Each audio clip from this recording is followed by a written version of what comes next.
not my fault. They don't know.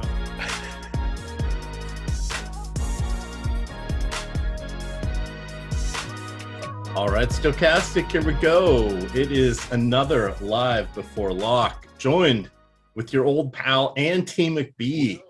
It's Mac time. It's Mac time. We've got a lot of fun here. We've got 12 gamer tonight. I've talked about it once with Greg. I'll get to talk about it with you. We wish Sundacker a speedy recovery. Yes, for sure. Has some wicked sun poisoning. I wonder what he did outside. I keep saying he went to the mailbox during daylight hours, but looks like he has a sunburn. Takes when it's like 114 degrees in the shade down there. So yeah, don't envy him that at all. That's miserable. So feel better, buddy. Definitely. But yeah, we've got a fun show here. We've got Odd Shopper bringing us the show. We'll hit on them. I'll throw in a few prize picks as well, a little bonus for them. We didn't quite get to talk everything I wanted to for them this afternoon. And then, of course, we have NFL preseason. So if you use the promo code TUA, T-U-A, you get all of our preseason projections for just $5. That's very important because Matt Gajewski does all of the heavy lifting for you. He figures out which fifth string running back is going to get half of the snaps. That's important to know on games like this. And you let somebody else slog through all of that stuff for you. If you're playing on DraftKings, I think it's on the night slate or the slate coming up. Jeff Driscoll, the quarterback, listed as tight end. Don't sleep on that one. Oh, that's a fun one. That was the nugget I got from watching their show earlier. Although I didn't end up making any lineups. I just had it on. Yeah, I'm not playing that slate, but I mean, it's stuff like that is potentially tournament winning that, particularly with like the depth charts and everything, the way that they are, especially these first couple of weeks of training camp, the first couple of weeks of preseason, the way that Matt just knows these guys that aren't even, seventh string wide receivers, these guys that are just, they're bagging groceries last week, they're filling a slot in practice this week, and they'll go back to bagging groceries next week. He knows deep information about them, and he can tell you how many snaps they're going to get. It's invaluable info that he's got. So unbelievable over there. But yeah, I won't be playing that slate. Great Scott would like me to congratulate you on the $30,000 victory. Terry sent me a screenshot last night. He doesn't like to do these things publicly, but he did, and I congratulated him on his 7th place finish because he also got 7th. So, but nice one there. That's always impressive. I'll have to take some credit. Some of my analysis while you were creating your lineups on air last night must have helped out. For sure. No, I mean, no joke. With the Guardians were in that lineup and just kind of talking through that Guardian spot against Jose Barrios. We talked about it. You mentioned your nailer pick. It's not that I went in and built that lineup specifically, but I made sure that I got to a few extra Guardian stacks, and there was a very good chance that was one of those. So that is actually very, very true. It was something that we talked about on the show, and it just reinforced my thought originally. Hey, these guys are way under-owned against the guy who gives up a ton of hard hit, guy who gives up a ton of barrels. They're a hard-hitting team. Made a lot of sense to me. So yeah, thank you. And thank you to whoever said congrats specifically in the chat, and to everybody else who may or may not be saying it or telling me to go screw myself. Thank you as well. Yes, absolutely. Now let's move on. All right, so let's see here. We've got a bunch of games. What else do we have here? We've got we're the last show tonight. Tomorrow we get everything kicking off again for you with the MLB Live Before Lock. That it will be at 12:15. That will be with Aton and Terry, and then we also have NASCAR Live Before Lock tomorrow at 2:00. I'm trying to remember where they are racing. Am I on that? Are you on the show? I don't know. I'm on the NASCAR show. Two specific weeks coming up. I think it's starting next week though. I'm not sure. I got to double check. Oh, okay. That's must see TV. I'm going to tune in. Yeah, my annual drop into the NASCAR stream. Yeah, I have not done that now. I think I've done a NASCAR podcast way back in the day at FanVice, but I haven't done any on-air NASCAR stuff. We are at Richmond. It's a 400 lap race. I keep track of these things, because I'm into crowns, milestone achievements, etc. over there on DraftKings. This is a good one to rack up the lap leader races if you can get in on the cheap there and get 400 laps. So this is a key one. Next week, Watkins Glen, 90 laps. Ooh, play a smatter. Right. That's it. There's no point. That's going to be interesting. Yeah, Watkins Glen is the road. One of the like road a sprint courses. race or something. No, it's one of the road courses. So it's still like a 200-mile race, but it's like 2.5 mile laps, and I forget, like turns and stuff, like multiple turns. I get Watkins. I think Watkins Glen is. I get Watkins Glen and Sonoma confused. So anyway, but well, that'll be fun. We can bullshit about all sorts. About next week's NASCAR slate that I'll be hosting a show for. Yeah, we you want to know how many turns there are? There's more than just turns in this race. Yeah. Yes. So yeah, keep an eye on that. But we'll get back here into baseball. Look, we're at the point in the season. We're 124 days in or whatever. I messaged Terry a couple days ago that there was still 56 days left in the regular season. The regular season ends, I think it's on a Wednesday this year, and I want to say it's October 5th or 6th. Yeah, I didn't know whether you meant that as a there's only 56 days. Oh man, or they're like, I can't believe there's 56 days. No, it's like, I wasn't really sure. For me, it's an oh man. It's well, it is, but then I was starting to look at, oh crap, I got to do all my NFL articles, and there's multiple of those per week. It's just like, oh, it's a lot of extra work, but that's okay. It'll be fun to do some new stuff. Extra fun. We enjoy this stuff. Come on, absolutely. Everybody knows we love doing this. Oh, totally. So let's hit this quickly game by game, and then we can talk some overarching stuff at the end. The late slate here is kind of weak. So the last couple games here, nothing overly exciting in those. The earlier games, though, some of them are very definitive. We have some great pitching matchups. We also have some amazing offensive matchups. The first one that we're going to have here is the San Diego Padres going into Washington to take on the Nationals. You've got Yu Darvish, who is going to be one of our key pitching options. You have the Pod Squad, who's going to be one of our key hitting options. They, in my opinion, rival Arizona, and I will be looking to get quite a few Padres in my lineup. Fun thing about Anibal Sanchez, did you know that he played with Mike Stanton as a teammate and against Mike Stanton, the original Mike Stanton? The original Mike Stanton? Yes. The pitcher from New York. Sanchez? Yeah, well, I know who Mike Stanton is. I'm just... you mean Anibal Sanchez, who threw a no-hitter in September of he's going to be 38, or going to be 39. All right. 2006, threw a no-hitter. Wait for this. He threw a no-hitter, right? His rookie year against the Arizona Diamondbacks in Dolphin Stadium. Wow. Pitching for the Florida Marlins. Special. That is special. He played against making his last start today. Yep. He played against Fernando Tatis Jr. and Fernando Tatis Sr. Nice. So there's my fun with Anibal Sanchez. He's given up 8 home runs in 25 innings. He's not striking anybody out. He's issuing free passes like it's his job. Play the Pod Squad. What do you like here from the Padres? And is there any bat you would take against Darvish tonight? Second question first, probably not. They're all super low owned. So if you wanted to draw down against it's like medium range ownership for Darvish. He's not one of the super popular pitchers. 16.9 on DK, under 10 on FanDuel. So you're not even doing it against a lot of ownership. And I just don't like going to bad lineups against good pitchers unless I'm doing it specifically to say, hey, that guy's getting 60% ownership. And even then, I'm still only really looking to do it with teams that are, at least mid-level, at least like a reasonably good team. And this is just not that. So I'd say no on the second question.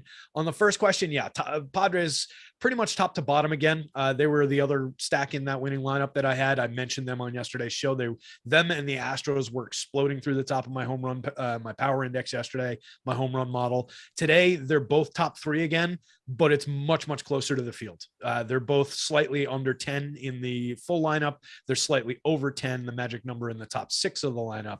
So I do like the Pods, 1 through 6 is where some of the power's lying. I like Ha-Seong Kim. Trent Grisham had a nice game last night. You can get something out of him. Austin Nola, same story. The guy that I called out yesterday that had a nice big game and is once again just way under-owned, multi-position eligible, Brandon Drury hitting 5th, 1.5% on DK for 5,300, 5.8 going up a little bit on FanDuel, but only 3,700, second and third base over there.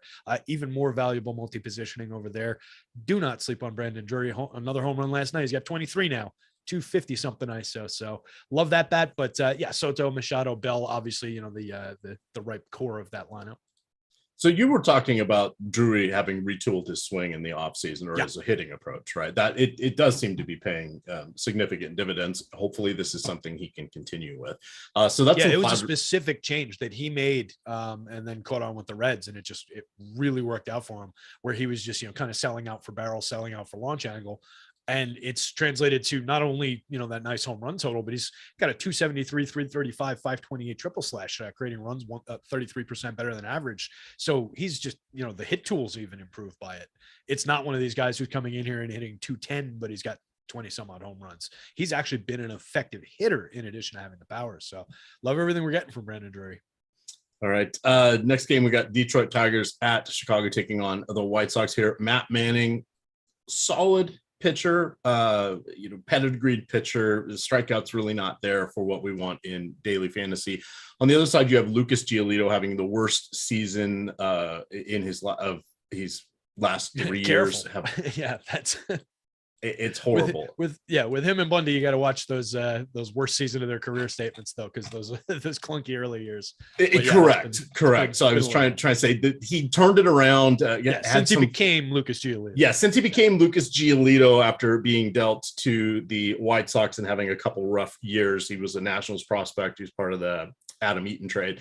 Mm-hmm. He actually turned everything around when he talked with his high school pitching coach. Later, his high school pitching coach became, if not the pitching coach, one of the people on the pitching coach staff there in Chicago, funny enough. But this year, the velocity's not down. The strikeouts are still kind of the same. He's not giving up additional power. It's just like it's an incredibly unlucky year with hit sequencing, but it just continues and continues.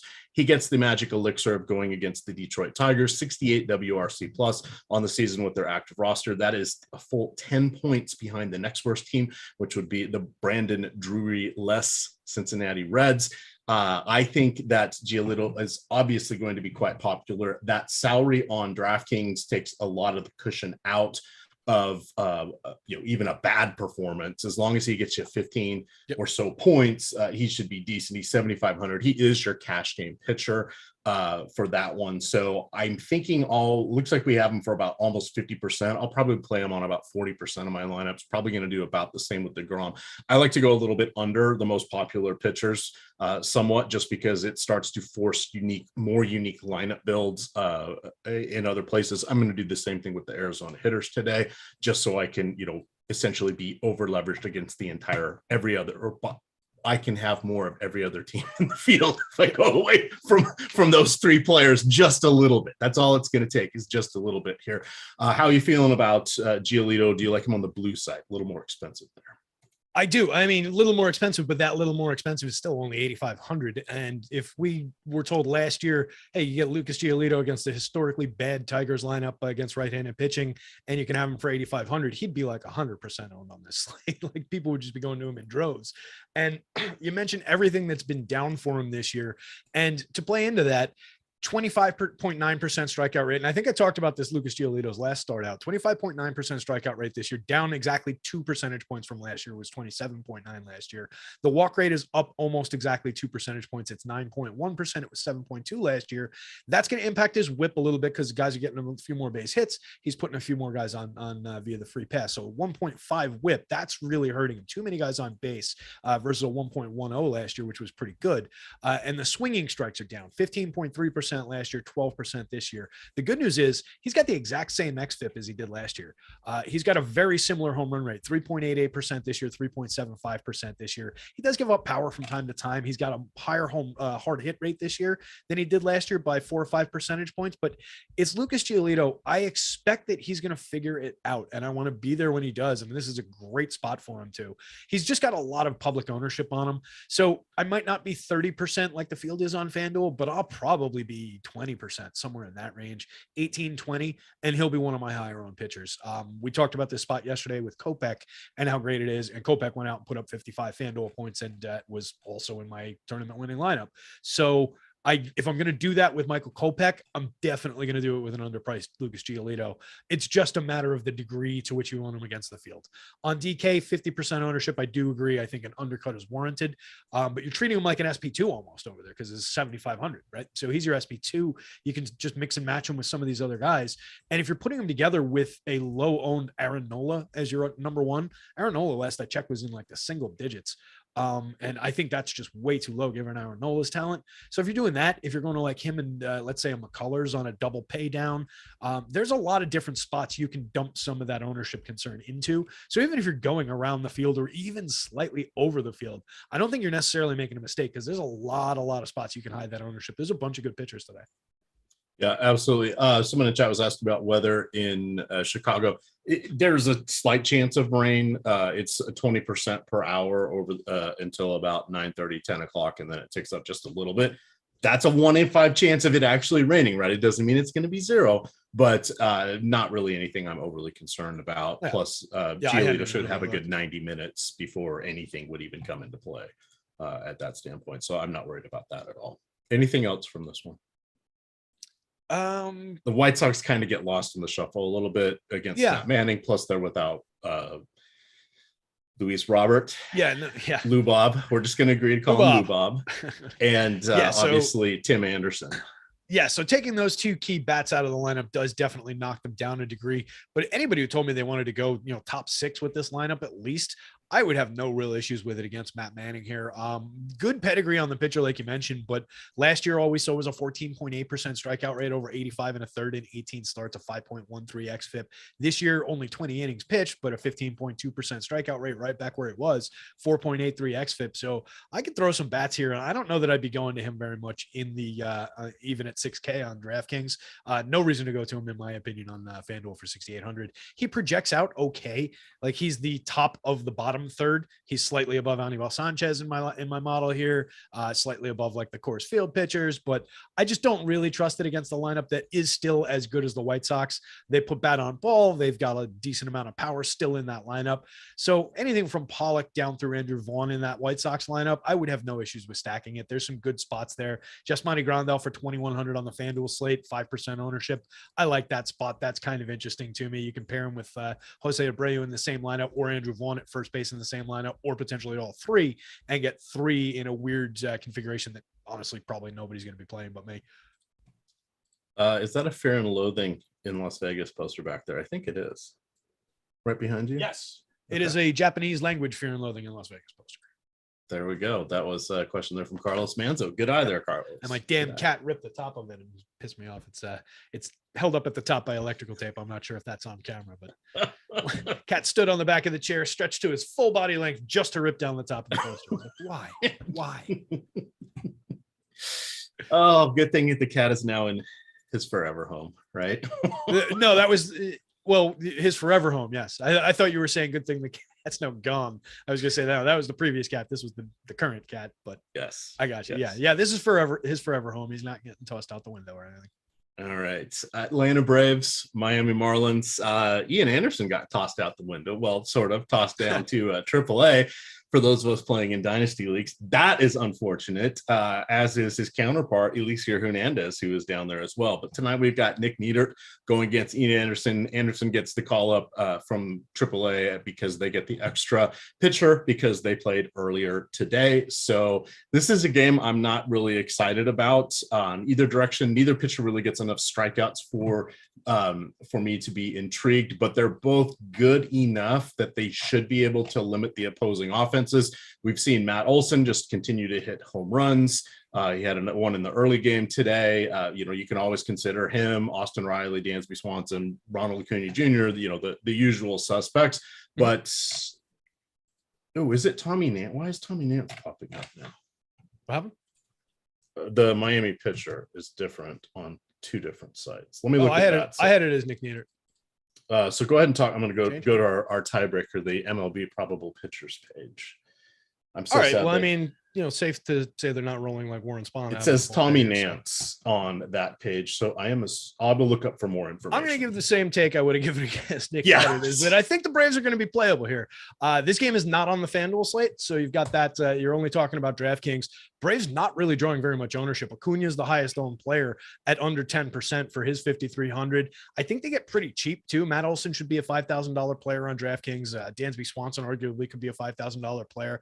Eddie Rosario, for all his struggles this season, still does have some lurking power, some lurking ability to correlate when he is going right. He has not been going right all season. 186, 237, 307, 52% below average creating runs. It's been bad, but that's why he cost 2,900. Marcelo Zuna, not quite as bad as Rosario has been, but has not been good either. He does have 20 home runs on this season, maybe a little bit more faith in that. Still a very good hard hit rate, very good barrel rate, 13.3% barrel, 43.2% hard hit. Vaughn Grissom, Michael Harris to round it out. I can play this lineup 1 through 9, honestly. They're cheap and low owned enough against the pitcher. Either way, I'm not going to be concerned about them, whoever the Marlins are rolling out here. I'd be less inclined to roll the Marlins bats against Ian Anderson, who I do think is a good pitcher. He showed us much, much more last year, over 128 and a third. He was 23.2% strikeout rate, a 3.96 xFIP. Still put too many on, 9.9% walks. But this year dropped to a 19.8% strikeout. The walks went up to 11.3. The whip went up. The xFIP went up. So a little concerning around Ian Anderson, but I still believe in him a little bit more. And it's just another lineup that I don't love going to. It's not a good version of the lineup. Joey Wendell, Jesus Aguilar, JJ Bleday, Charles LeBlanc, stop me when it's somebody that you've heard of or would buy their baseball card. There's not many hitters in this Marlins lineup. So not a spot for me there, but the Brave side of it, I think I'll grab some bats. All right. Other than Nance actually starting, he just came off the injured list, so and was moved into the bullpen. So I'm not exactly sure. I would guess maybe this is a bullpen game, but I'm not seeing anything really about Niedert either. So on Twitter, just searching his name might easy ham-fisted way of doing this. So in any event, we're not going to play the pitcher, but it certainly does look like it's going to be semi bullpen game. And speaking of bullpen, apparently Alicia Hernandez snuck back up to the majors without me watching, and he pitched there we go. in the first game today out of the pen. The next game, a lot of excitement here with the Dodgers. Just over a 6 implied run total. It's going to be hot with the wind blowing out tonight in Kansas City, one of the handful of places where it is still very warm. It's about 15-20 degrees cooler than it was over the last 2 weeks at most of the East Coast and Midwest, but Kansas City is the exception. You've got Andrew Heaney going against the Royals. Heaney sort of just kind of falling through the cracks in this one. No real interest in Brad Keller, but I do like the Dodgers up and down the lineup. I think they're another great counter move against the Coors Field extravaganza tonight. And I also like on Prize Picks their team home run opportunity. You get Muncy, Turner, and Betts, I believe. So that is a three trio, a good power trio, if you will. I also like the San Diego version, which is Drury, Soto, and Manny Machado. So I've made several cards featuring those guys on that. How are you feeling about the Dodgers? And I feel like I am going under Arizona. Greg was going under Arizona, even to the point of taking out no Arizona 5-man stacks. I'm capping it at 5% just because we'll get some and maybe I get lucky, but you kind of have to get lucky twice in that if they are the team that does well, then you got to have every piece around it to do well. Whereas if it's one of the other 25 teams that do well and you just have a smattering of that, and Arizona does not come through, you've got a better chance of rocketing up the leaderboard here, much like you had a good night last night. I did not have anywhere near the success as you, but I did. I'm playing a lot of ticket contests for the first, all those millionaire makers over there on DK. So I played a bunch of those last night, and I had some combinations of Cleveland, Baltimore, and San Diego were the three different combinations I had. And then the good pitching came through at the end of the night. So that worked out for me. If you went and looked at the box score last night, Coors Field, even though there was 8 runs, it was not exciting. Of course, it didn't matter. We'll get to that one shortly. It came down exactly the way we talked about, and I'm seeing it very similarly today. You can definitely make a case that there is a good reason to grab some Rockies bats against Zach Gallen. Zach Gallen, the much better pitcher between these two guys, Zach Gallen and Jose Urena in that game. I know we're skipping ahead, but the Rockies are low owned in low single digits, so they're also playing in Coors Field. Yeah, Zach Gallen's a good pitcher, but there's no reason to really run away from the Rockies because he's pitching. But it's the exact same scenario as it was yesterday with the Diamondbacks. They're a bad baseball team, And I'm not going to just force in a bad baseball team at 30% popularity just because of Coors Field, just because they're playing in Coors Field. To me, that's a good reason to go the complete opposite direction and grab a bunch of these other stacks. And it's working out to be a lot of the same teams that we talked about yesterday. And the Dodgers are one of them. The Padres are one of them. The Astros are going to be one of them when we get there. It's a lot of just being able to get to some of the best teams in baseball at lower ownership than one of the worst teams in baseball, just because they're playing at a better park. It makes all the sense in the world to me. So I'm going to be doing that again. Dodgers definitely on that list going up against Brad Keller here. The only guy really drawing a ton of popularity is Max Muncy on FanDuel because he only costs $2,700 still, and he's second and third base eligible. He's still very interesting in that spot, but beware the 25% popularity. Joey Gallo, I guess, is a little popular too. 2,300, 17% ownership.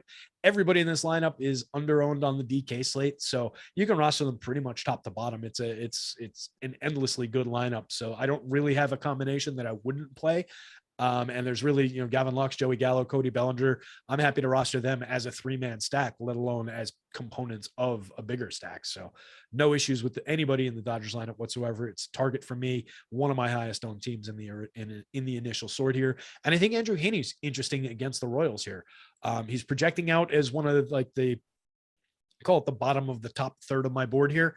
But a decent strikeout matchup now against the Royals and one of the better strikeout pitchers on the slate. We've all played Andrew Heaney in the past. He can get tagged every now and again. The wildness can come in a little bit. He can put too many guys on base, give up some power. But so far this season, over 28 innings, 31.6% strikeout rate, small sample warning, of course, 0.85% home run rate. Last year, bigger sample, 129 and 2/3. You can see the good and the bad. 26.9% strikeout rate is good. A 1.32 whip is high. And then when you're giving up a 5.2% home run rate with that gets you into trouble. If you can avoid that against this Royals team, he could have a nice start here, and he's low owned. He's expensive at 96, 94 from site to site, but I think he's worth a few shares. It's one of those spots where I forget who it was that we talked about yesterday, but it was somebody who's similarly like 1% owned. So I said, hey, if I'm 5 to 8% on that guy, I'm easily over, and I'm not doing damage to my overall portfolio lineups by going out of my way for a few extra shares. So I think Heaney's in that spot tonight. You know who did kind of well last night? Austin Voth. You know who we didn't need at all last night? He did do kind of well. Austin Voth. I don't have an Austin Voth for today, but other than going a little bit below the more popular pitchers here. Yeah, there is a good one today. It might be like Cutter. You could argue maybe Cutter Crawford against the Yanks, but you're taking a big chance going against the Yanks. And then you're looking at Dane Dunning, but the Mariners are a top 10 team against righties. That's exactly what I was going to say. Yep. Yeah, it's not really well. Not worth it. Yeah, and because I was combing through trying to find them, and then maybe I'd go with Reed Detmers, maybe because Minnesota looks a little dinged up these days. But that's a stretch from that guy, though. If I'm going there. Well, he has had quite a few more in his recent performances. Well, he's a different price tier, though. He's 85. He's 85. He's not cheap. Yeah. So that's a different price tier than a 6,100 Dane Dunning. Yeah, and then you can't even really trust Dylan Bundy at all at this point. No, I was trying to talk myself into it earlier, and he's another he's like dead in the middle of the board because of the strikeouts available in that Angels lineup, but it's shaky. I'll have some for sure just because of the potential upside. If Dylan Bundy finds the old Dylan Bundy somewhere in there, maybe we'll talk about it when we get there. All right, let's get to double pitchers here, the dueling pitcher duel. We have very amazing Jacob deGrom is back. He missed the first 4 months of the season with a sore shoulder, strengthened that, got everything taken care of through about going off memory, 55 or 59 pitches in his first game, 76 or 79 in his second, got 12 strikeouts in that second game. There's my notes, 59 and 76 were the numbers, logging 5 and 5.2 innings, allowed 2 earned runs, 18 strikeouts. I have taken his under 9.5 strikeouts. I'm okay taking under 9 on Prize Picks. That they have ties in some cases. This would be a tie, so it wouldn't count for or against you on there. But he's got to get 10 strikeouts for you to lose on these wagers. That's asking a lot, even against a good Phillies team, even though they are missing Harper and who else? They had somebody. I'm assuming Schwarber's still out with the sore calf. 10 strikeouts is definitely a lot. Schwarber is not in the lineup. Bryson Stott, so Bryson Stott's your leadoff man. JT Realmuto. Yeah, not the best version of the Phillies lineup, which gives a little, additional push to Jake DeGrom. Not that he needs it. I didn't even bother going back and reviewing the pitch counts because we've seen that he doesn't need 120 pitches to get 10, 12 strikeouts. I really like Jake DeGrom. I really like the spot. It is still a decent Phillies lineup, though. It's not the top spot on my board, just because there is that potential where he does fall a little short of a major innings pitch game. And there is that potential where this team can scrap out a few runs against him. And like we said yesterday with some of the aces, he doesn't necessarily need to get blown up. He just needs to not have that dominant start. So I will have plenty of Jake DeGrom, but I'm going to go under on the field on both sites against him, or I would on DK and I will on FanDuel. He's 31% on FanDuel. Another guy, I'll probably be 18, 20%, have plenty of Jake DeGrom, a lot of bullets, and take my chances with the undercut, just because I think there's a lot of very good pitchers that are not getting the attention they deserve. I think one of them's on the other side of this same game. Aaron Nola, 10-1 on DK, 9.6% owned, 10-4 on FanDuel, 4.4% owned. 27.9% strikeout rate, a 3.0 xFIP, a 0.95 whip. There's nothing not to like about Aaron Nola. I know it's the Mets. It's a tough matchup, but it's Aaron Nola. I'm happy to get there when Aaron Nola is under owned. So I'll have more Aaron Nola in the field and I'll have less Jake DeGrom in the field. Love the spot for, I love both pitchers. I don't really love the spot for either one of them in terms of the matchup, the opposing teams. Yeah, so I'm doing something similar. I'm going 40% DeGrom. We have 55% on DK. I'm just playing DK tonight. I'm allocating a little more than the field to Corbin Burns. We have him coming in about 22%. I'm going to go 27. Lucas Giolito, we have at 50%. I'm going to go 40. And I'm going over on Yu Darvish is where I'm making my stand. I'm doubling up what the field is. I'm going to go 35% there. So I'm kind of pushing some stuff over to Darvish. And then I'm also going under on Lance McCullers. I'm going to double for Aaron Nola. I'll go up to 20%. And then I've got Logan Webb doubling the field at 17%. So that's how I'm changing. Webb, Nola are two of my bigger spots against the fields. Let me jump back over to here. Those are Webb for sure is going to be one of them. He's up near the top of my board. I think that's an outstanding matchup. I'm not really sure why people aren't going to it. McCullers, I'll be over the field on FanDuel because the field is in the low single digits.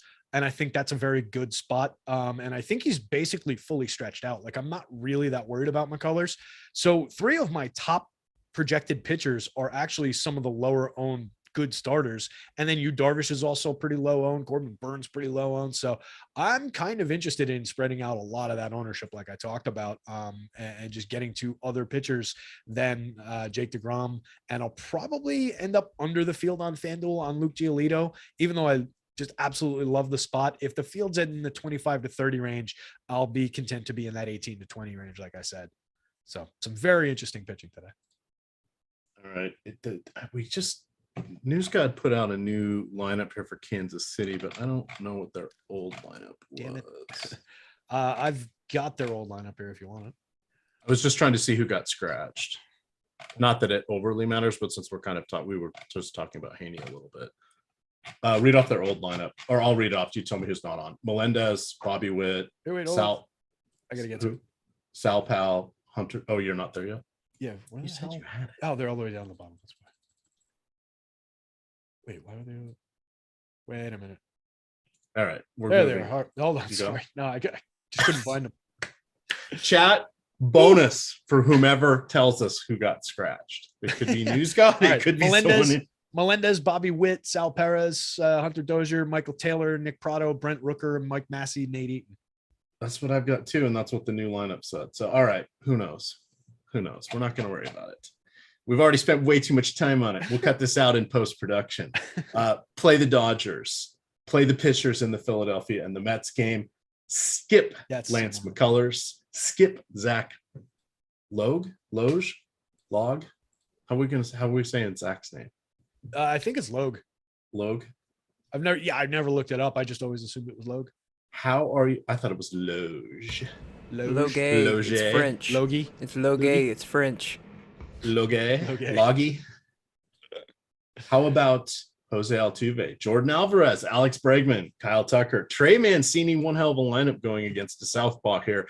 I definitely want to take the Astros. They are another potential counter move that we have going against the Coors Field extravaganza. However, I would rank them third. I do like their home run trio, as I mentioned on Prize Picks. I probably combine it with the Jose Altuve. I think he was over 8.5 points.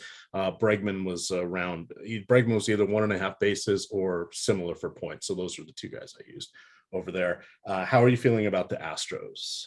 Are they going to win you 30K tonight? They certainly could. Top of the home run board.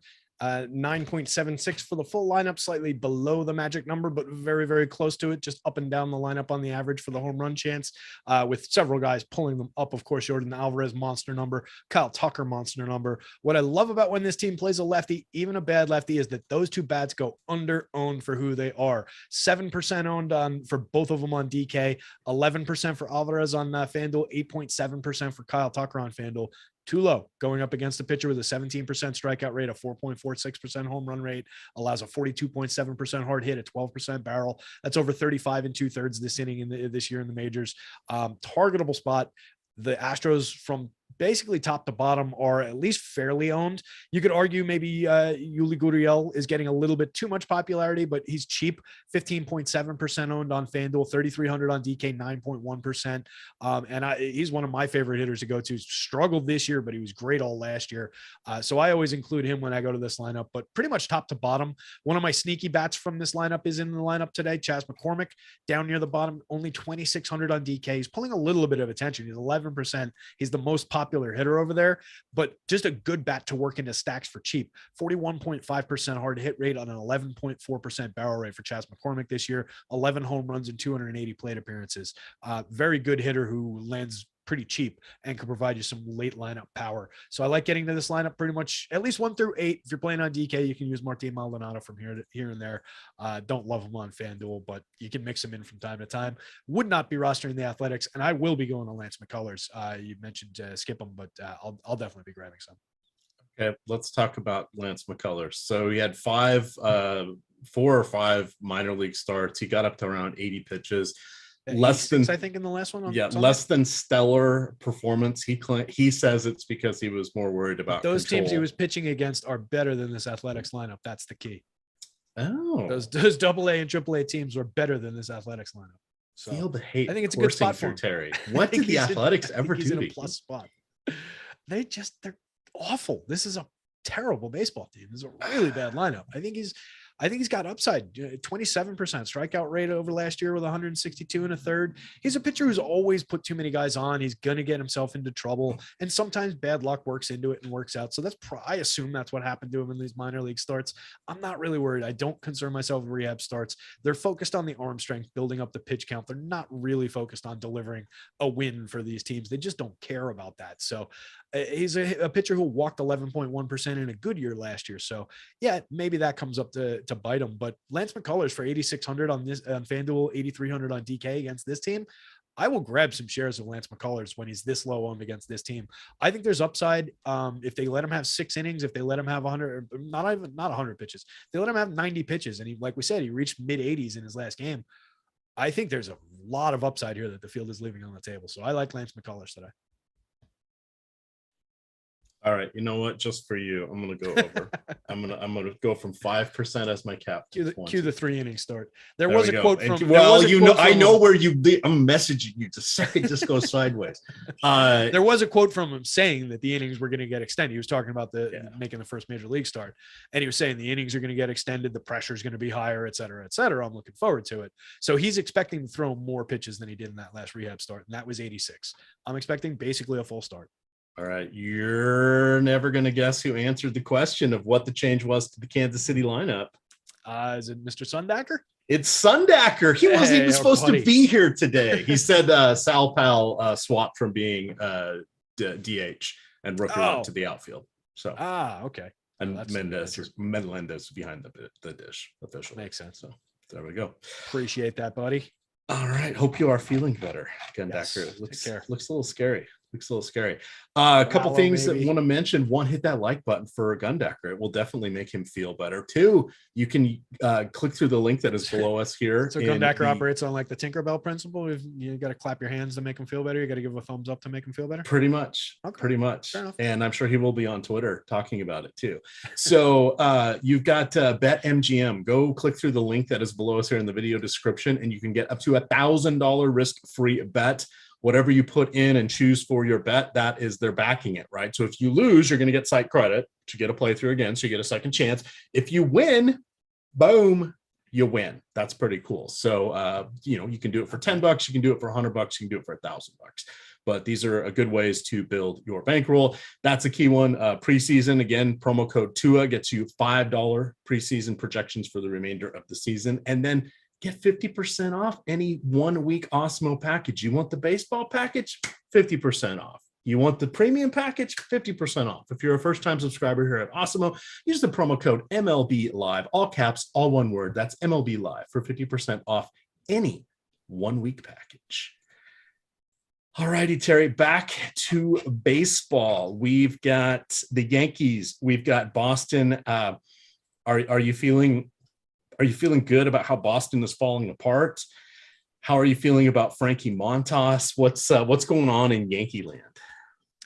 I think Montas was the guy they had to go out and get after they didn't get Luis Castillo. It made sense to make the trade, but it's fine. I'm happy he's on the team. There's upside there for sure. I don't fully trust him. I don't fully trust him in the playoffs, but we'll see what we get. Didn't have a great first start. Kind of saw that one coming. We were talking about it last Sunday. First start in Fenway here for the Yanks. You concern yourself with the narrative around something like that, I guess, but we don't worry about those things here. Frankie Montas, good pitcher, 25.2% strikeout rate, a 3.33 xFIP on the season, only allowed a 2.95% home run rate. He's not drawing any attention. 8,300 on DK is a good price. 9,600 on FanDuel, arguably a little bit high, but that's keeping everybody off of him. 0.5% ownership, going up against a decent Red Sox lineup, but not a fantastic Red Sox lineup. So I think there's a little bit of upside, but he doesn't project out great for me. So I'm probably not going to have that much. It's one of those spots where I guess I'm saying it wouldn't totally shock me if Montas had at least a good start, maybe not like a slate winner, but if he landed in, the low 30s on FanDuel, somewhere around there, wouldn't shock me, but it's probably not going to be one of my key plays tonight. I don't know how much I'm going to get to. Enough respect for this Red Sox lineup in the ballpark and all of that. So by the same token, Cutter Crawford on the FanDuel side for 8,400, probably not. 6,400, I think there's an argument to be made for taking some shots as your super cheap pitcher. One of the guys that came up before when we were saying there's not really that option, he's the highest projected of the $6,000 tier for me on DK.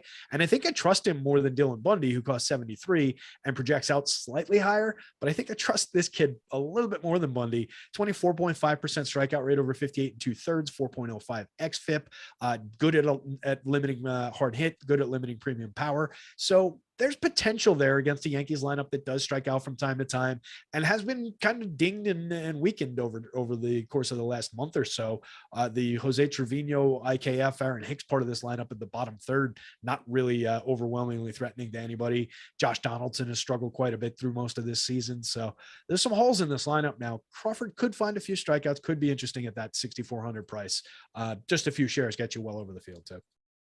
All right, 19 minutes until lock. So you guys will start thinking about getting those lineups in. Please hit that like button. It helps us out a lot. Also, you can subscribe. We're going to be putting out so much video content that we may have to add an extra YouTube channel. We've already got 3. There could be a 4th. So check that out. Much like, are we going to call it the Ocho? Stokastic Ocho? Love it. All right. Milwaukee, St. Louis. Another good pitching matchup here. Corbin Burns.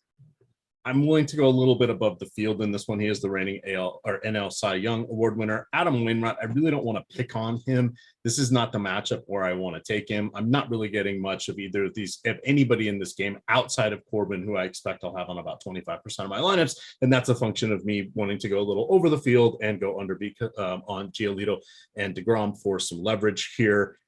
Any takeaways from this game? It's a spot where one of the lower projections I've gotten on Corbin Burns in recent memory, probably one of the lower ones of the year. And that said, it's still a very, very good projection. I've got him projected over 30 FanDuel points. It's just, this is a good Cardinals lineup. So I don't love tangling with them.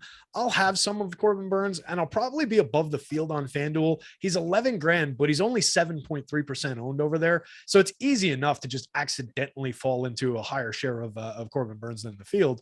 But I'm going to have to probably push him in a little bit because he does fall beneath Nola, DeGrom, Darvish, Logan Webb for me, just based on the matchup. It's keeping him down a little bit, just enough. The other side of it, Waino, I think he's interesting enough going up against the Brewers here.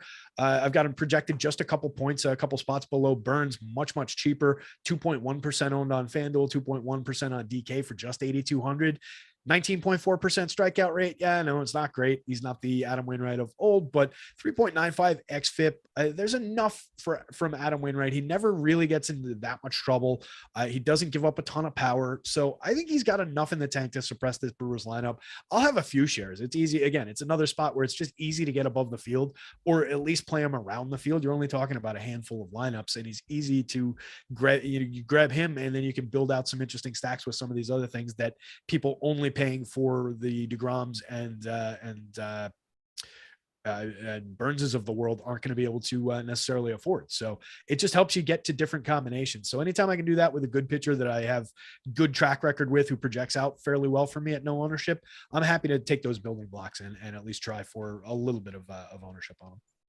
All right. My Twitter enemy, Seth Hader, would like us to know there is some overlay brewing in the quarter arcade over there on DraftKings. Promo code TUA, TUA, as in Tua Tagovailoa, will get you all of the Osmo preseason NFL projections for just $5. Our next game here, Seattle Mariners at the Rangers. We kind of hit on this. Marco Gonzalez, going off memory here, but I talked about this with Greg. I think he has 11 starts with 1 or no home runs, 5 starts with multiple home runs, 2 with 2, 3 with 3, including 2 of his last 4 games. He's allowed 3 home runs. Generally doesn't put anybody on base, doesn't have great strikeout stuff, but when he gives up the home runs, apparently they come in bunches. As long as he keeps the bases clean, we're not going to be overly excited by that. I think you can look towards Adolis Garcia. I'm assuming he's going to be in the middle of the order. Let's look at that. Adolis Garcia batting third, Semien batting leadoff, and switch hitter Jonah Heim are fine. I really don't think that you've got to force Texas in to this one. On the other side, Dane Dunning, Mariners are way tougher than expected. They also have Julio Rodriguez back. They are ranking 10th right now in WRC plus against righties. They are 3rd in the league against lefties. They take on Martin Perez tomorrow. So normally Martin Perez, someone I recommend a lot of, not going to be recommending him tomorrow, even with his ground ball stuff. Tough matchup for him. I really don't want to go to the Mariners tomorrow either. So kind of a stay away game for me. Anything you want to call out of this one? We talked about Dunning earlier as potentially one of those guys in that mix for the super low pitcher or low cost pitcher on DK. And, 6,100, it's a great price for a kid with talent with a 20.2% strikeout rate, keeps the ball down fairly regularly. A 5.2 degree average launch angle is pretty good. 2.44% home run rate is very good.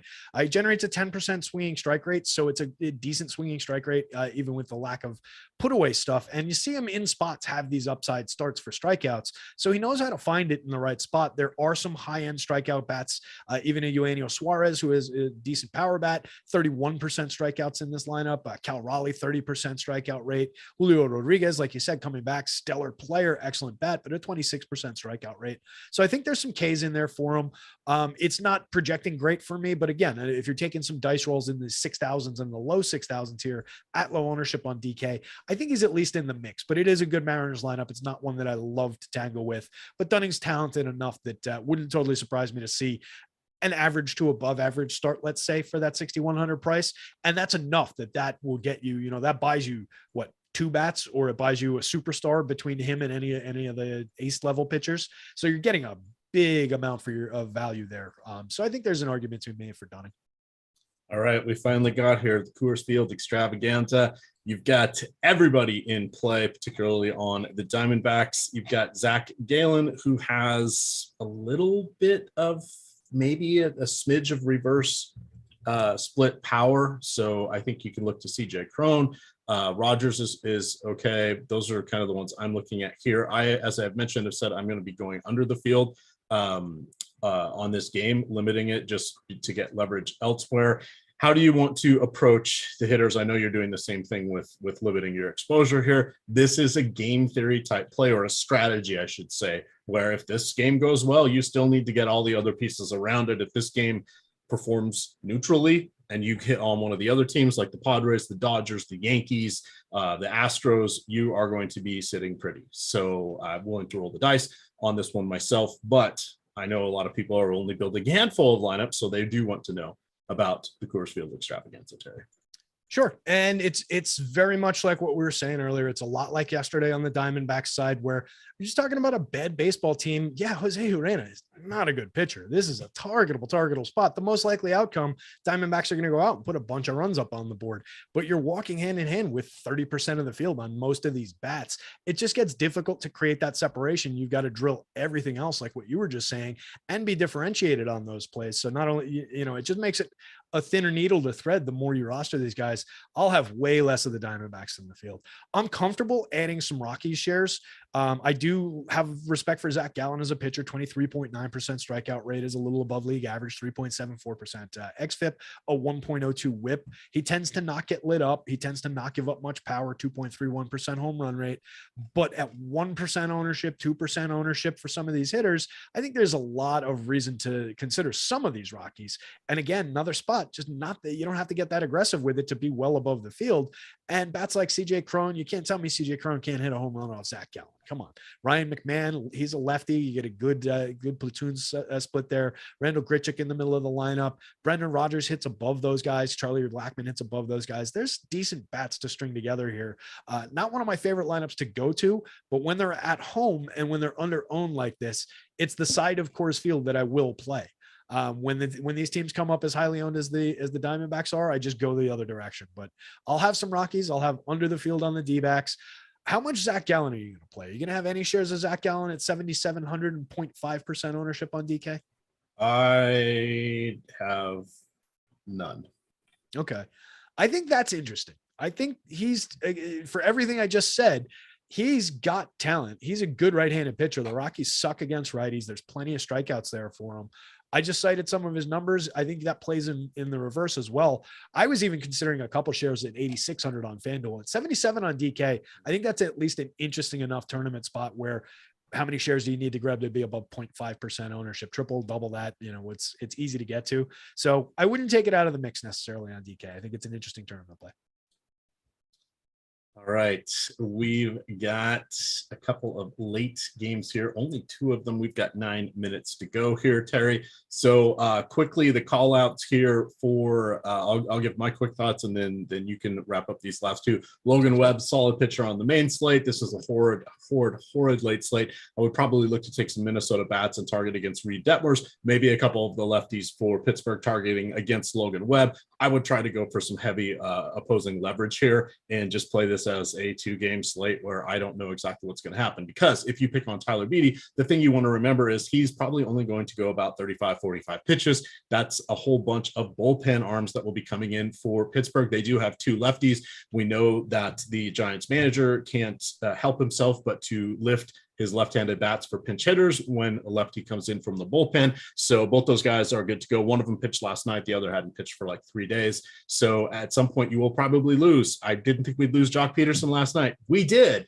We lost Lamont Wade. We'll probably lose Tommy La Stella.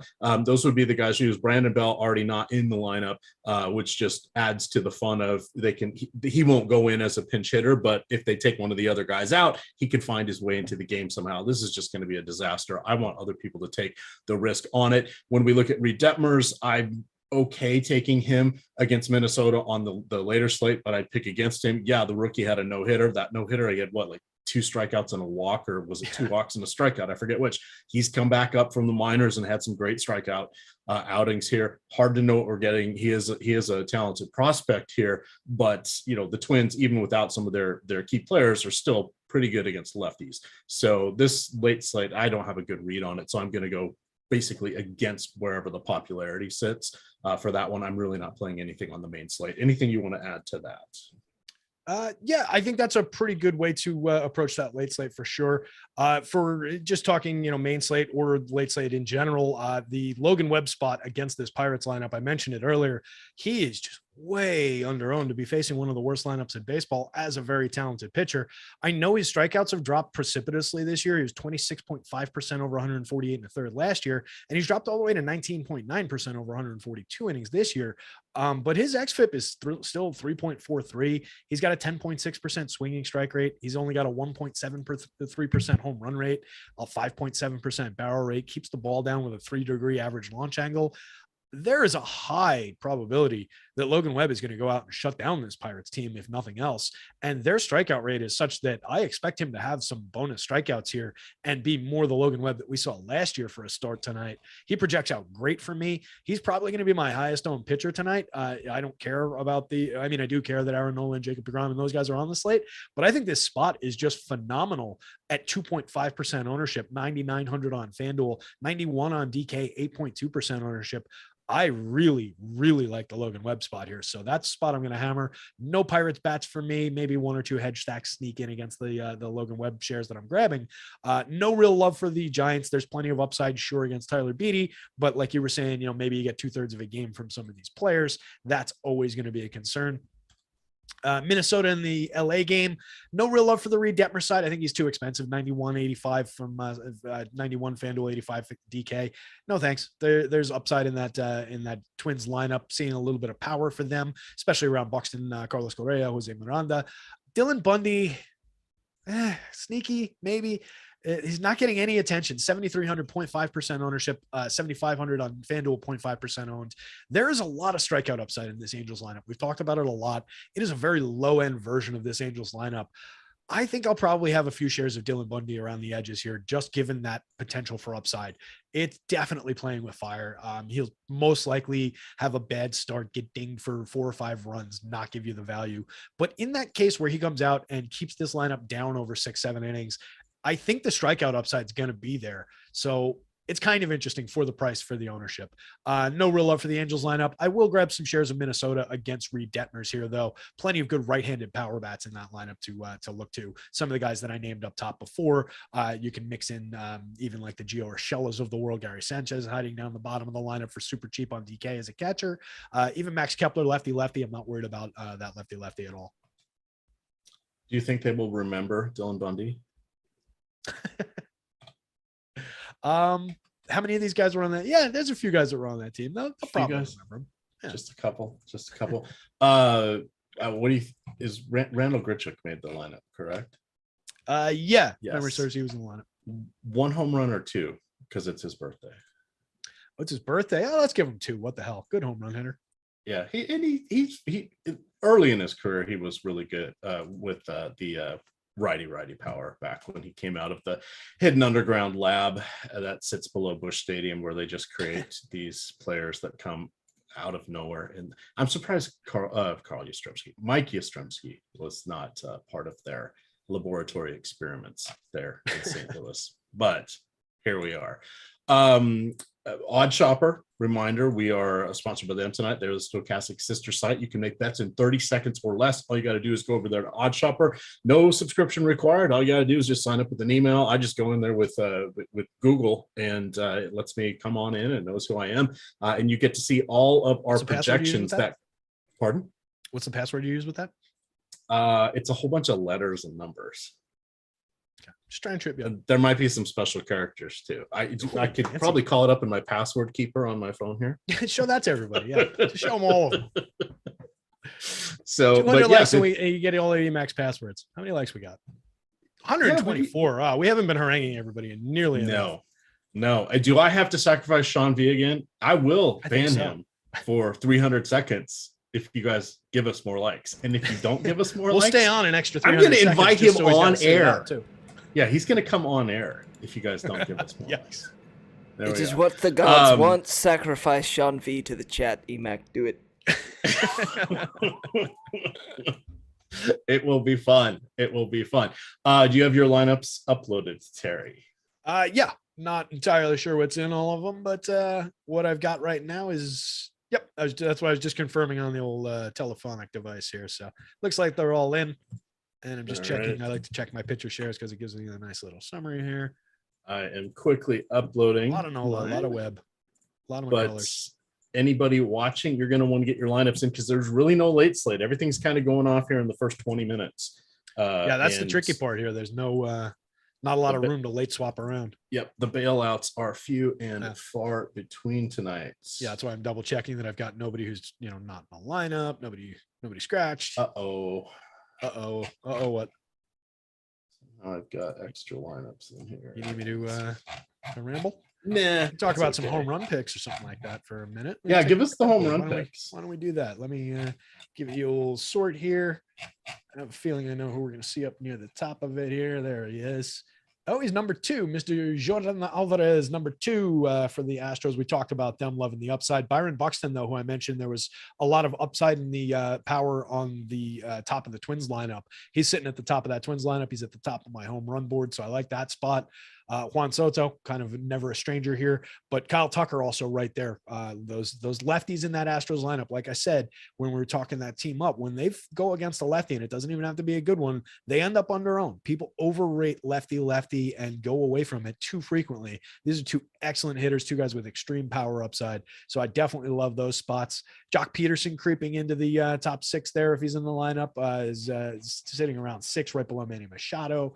We've got Manny. We've got Josh Bell up there.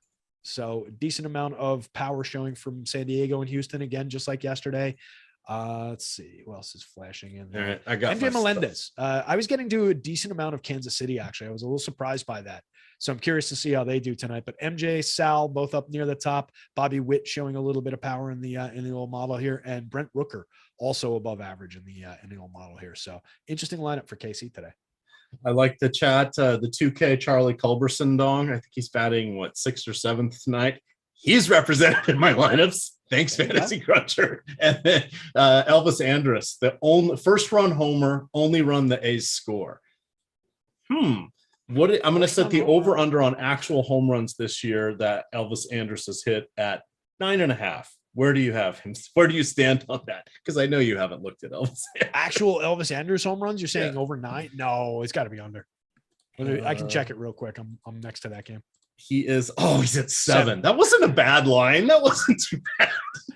Pulling something out of the air.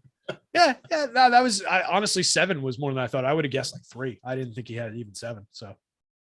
Yeah, I don't think he's missed a game this year. He's only had 1 or 2 days off, but of course, a lot of the games he batted towards the bottom of the order, which not playing on a good team and batting towards the bottom of the order, he probably, if he was in his prime when he used to bat in the top half of the order, he'd have another 60 at bats this season and probably. Yeah, it just means he had a pulse and he owned a uniform. Yes. Brent Rooker would be my min price home run call, pushing above the magic 10 mark in my model. Min price on both sites. Outfielder for the Kansas City Royals, batting 7th. We'll see who I put in my article for the home run calls. Let's see. I had Luke Voigt, Joey Gallo, Alex Bregman, Mike Yastrzemski, and Jose Miranda. And that's I do 5 hitters, picking some from each of the slates. I forgot to copy it in, so I didn't put any early slate pictures. Yeah, Miranda was on that list of Twins bats that I liked. I liked several of those names. Okay. So, and for that bet that you were talking earlier, I like the Padres side of that one a little bit better. I just love the bats that you got from the Dodgers anyway. Like I'll take those guys. They don't run against basically anybody, but all 3 of those Padres that were in that bet were over the magic number in the home run model too. So that was a nice spot that you picked out. Excellent. All right. Well, with that, gamers, we're going to get on out of here. We want to say thank you to OddsShopper for sponsoring the show.